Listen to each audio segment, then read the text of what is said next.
मागे म्हणजे जो एक 7-8 वर्षापूर्वी एका लव्ह जिहादचा प्रकार झाला होता. तो लव्ह जिहादचा प्रकार असा होता की एक सिंधी समाजाची मुलगी तिला पळून लावलं होतं एका मुलाने आणि त्या दृष्टिकोनातून ते लव्ह जिहाद झालं आणि लग्न पण केलं, म्हणे कबूल केलं. पण नंतर मग त्यांच्या म्हणजे खूप गोंधळ झाला होता जवाहरनगर पोलीस स्टेशनमध्ये आणि CP आले, सगळे आले. त्यावेळेस लाठीचार्ज झाला, आईवडिलांना मारलं, त्या मुलीच्या आईवडिलांना मारलं, खूप जबरदस्त पण त्या ठिकाणी म्हणजे लाठीचार्ज केला. आणि म्हणून ज्यावेळेस आम्हाला कळल्याबरोबर आम्ही तिथे पोचलो आणि त्यावेळेस हे सगळं थांबवल्यानंतर मी CPना बोलून घेतलं आणि त्यांना सांगितलं की हे बरोबर योग्य नाही आहे, तुम्ही कोणत्या आणि कशा प्रकारे या ठिकाणी यांच्यावर लाठीचार्ज केला. पोलिसांनी जो लाठीचार्ज केला त्या आईवडिलांवर आम्हाला त्यांची कंप्लेंट दाखल करायची. ती कंप्लेंट त्यांनी दाखल नाही करून ते म्हणे नाही आपण मिटून टाकू असं करू. नंतर आता ती केस अंगावर आली. रोज आम्ही चक्रा मारायचो. त्या मुलीने दुसरं लग्न केलं, त्यानं मुलं झाले आणि आम्ही कोर्टात चक्रा मारतो हिंदुत्वासाठी. म्हणून या ठिकाणी आज सन्माननीय कोर्टाने आम्हाला निर्दोष सोडवलं 47 जणांना.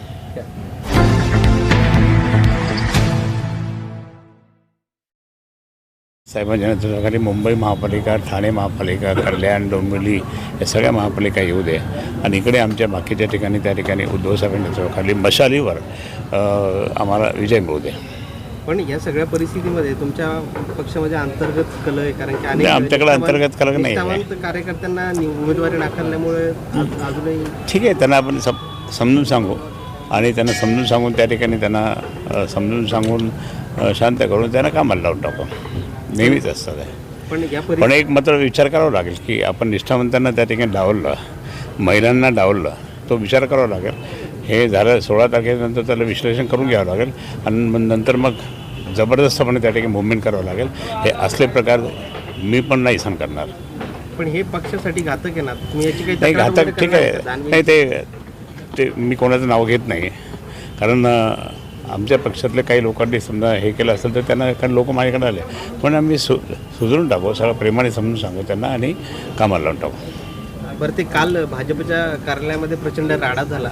अनेक ठिकाणी असं म्हणणं आहे लोकांचं की आयात उमेदवारांना त्यांनी उमेदवारी दिली पण त्यांच्या पण निष्ठावंतांवर आत्तापर्यंत चालू आहे वाटतं. आत्तापर्यंत काहीतरी उपोषण वगैरे चालू आहे. भारतीय जनता पार्टी खूप मोठी म्हणजे अखंड जगाची झाली पार्टी असं ते समजतात.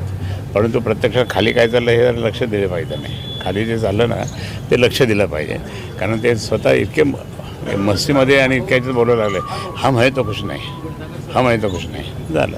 तुम्हाला देवाभाऊंना तुमचं काय सांगणं आहे नवीन वर्षानिमित्त? नाही, देवाभाऊंना मी हे सांगेल की देवाभाऊ आता फोडतोड बंद करा. तुमचे जे ओरिजिनल प्रामाणिक कार्यकर्ते आहेत त्यांच्याकडे तुम्ही लक्ष द्या आणि प्रामाणिकपणे जे मित्र तुमचे होते आता तुम्ही दूर केलं असेल त्यांना परत जवळ घ्या आणि मी परत जवळ घ्या म्हणजे त्यांच्याशी चांगलं रिलेशन ठेवा. म्हणजे तुम्ही कुठे म्हणजे निष्कारण त्या ठिकाणी त्यांच्यावर टीका टिप्पणी करू नका. आपण सगळे एकत्र आहोत. आता विकासाचं आणि डेव्हलपमेंटचं, महाराष्ट्राच्या विकासाचं काम करायचं, हे एवढंच मी देवाभाऊंना सांगेन. म्हणजे फडणवीसांनी उद्धव ठाकरेंना जवळ केलं पाहिजे जुने मित्र आहे म्हणून? नाही, तसं नाही. रिलेशन ठेवले पाहिजे. राजकारणात पूर्वी कसं होतं, एकमेकाचं रिलेशन ठेवायचे सगळे. ते निवडणूक आली की एकमेकाचा संघर्ष करून त्या ठिकाणी मतं मिळवायचे म्हणजे हे करून. परंतु त्या ठिकाणी सर्वच जण एकत्रपणे असायचे. मी तर माझे महानगरपालिका 1988च्या वेळेस स्वतः त्या ठिकाणी मी म्हणजे माझे जितके पण माझे विरोधक होते त्यांना आम्ही घेऊनच फिरायचो. चला म्हटलं या आपण फिरू. आता हे असं कोणी करणार नाही. आता वेळ बदलला, काळ बदलला, परंतु प्रत्यक्षात मी या ठिकाणी सांगेल की कुठेतरी त्या ठिकाणी आता म्हणजे राजकारण इतकं खालच्या स्तरावर गेलं आणि इतकं म्हणजे बरोबर नाही झालं. तर याच्याकरता सर्वांनी त्या विकासाचं काम, महाराष्ट्राचा विकास, देशाचं विकासाचं काम आणि लोकांना समजूतदारपणे त्या लोकांना समजून सांगायचं, लोकांची प्रगती करायची, विद्यार्थ्यांना त्या ठिकाणी न्याय द्यायचा आणि नोकऱ्या द्यायच्या, हे सगळं करायचं, शेतकऱ्यांना पण मदत करायची, ही भूमिका माझी आहे. आता हे जे भाजप आणि शिवसेनेमध्ये जे मंडळी चालू आहे शिंदे सेनेमध्ये, तर त्याचा काही तुम्हाला बेनिफिट मिळेल असं वाटतं? नाही, ते आम्ही कशाला सांगायचं, आम्ही सांगणार नाही. ते आम्ही आमच्या पद्धतीने डावपेच करणार आम्ही. बरं, हे मंदिरात बसले असताना तुम्हाला काहीतरी आनंदाची बातमी भेटली जुन्या गुन्ह्यात, तुम्हाला काय झालं ते मागे म्हणजे जो एक 7-8 वर्षापूर्वी एका लव जिहादचा प्रकार झाला होता. तो लव जिहादचा प्रकार असा होता की एक सिंधी समाजाची मुलगी, तिला पळून लावलं होतं एका मुलाने आणि त्या दृष्टिकोनातून ते लव जिहाद झालं आणि लग्न पण केलं, म्हणे कबूल केलं. पण नंतर मग त्यांच्या म्हणजे खूप गोंधळ झाला होता जवाहरनगर पोलीस स्टेशनमध्ये आणि CP आले, सगळे आले. त्यावेळेस लाठीचार्ज झाला, आईवडिलांना मारलं, त्या मुलीच्या आईवडिलांना मारलं, खूप जबरदस्त पण त्या ठिकाणी म्हणजे लाठीचार्ज केला. आणि म्हणून ज्यावेळेस आम्हाला कळल्याबरोबर आम्ही तिथे पोचलो आणि त्यावेळेस हे सगळं थांबवल्यानंतर मी CPना बोलून घेतलं आणि त्यांना सांगितलं की हे बरोबर योग्य नाही आहे, तुम्ही कोणत्या आणि कशा प्रकारे या ठिकाणी यांच्यावर लाठीचार्ज केला.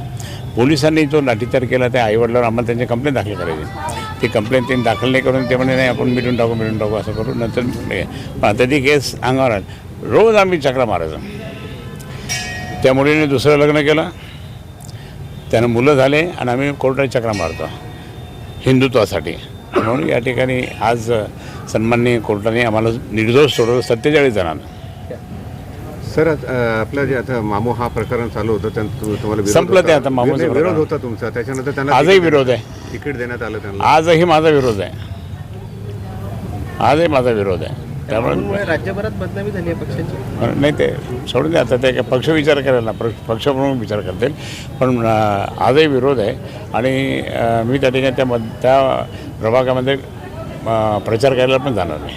सर, कैंडिडेट के सिलेक्शन में आपको विश्वास में नहीं लिया गया? किसके नहीं कैंडिडेट के इसमें सिर्फ थोड़ी सी चर्चा की, बाकी खुद होके क्या किया पता नहीं ये लोगों ने. और पेपर में मैंने देखा कि इनको टिकट मिला है, तो इसलिए थोड़ा सा नाराज़गी तो है मेरी. ओके जय.